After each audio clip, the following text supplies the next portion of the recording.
মুর্শিদাবাদের জিয়াগঞ্জ ব্লকের লালবাগ মহকুমার ছোট্ট গ্রাম বড়নগর কেন্দ্রের পর্যটন মন্ত্রকের কৃষি পর্যটন প্রতিযোগিতায় সেরা পর্যটন গ্রামের তকমা পেয়েছে মুর্শিদাবাদের এই গ্রাম।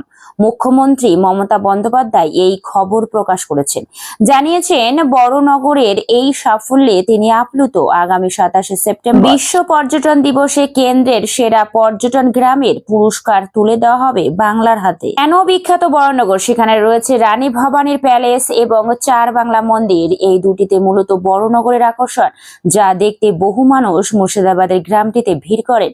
বড়নগরের টেরাকোটা মন্দির কমপ্লেক্সের অধীনে চার বাংলা মন্দির ছাড়াও রয়েছে শিব, কালী, বিষ্ণু প্রভৃতি বিভিন্ন হিন্দু দেবতার মন্দির। এখানে রয়েছে মন্দিরের গায়ে রয়েছে হিন্দু পুরাণের নানা ঘটনা বর্ণিত ছবি। রানী ভবানী স্বয়ং অষ্টাদশ শতকে এই মন্দিরগুলি তৈরি করিয়েছিলেন। তার সময় এই বড়নগর গ্রামটি ভারতের বারাণসী নামে পরিচিত ছিল।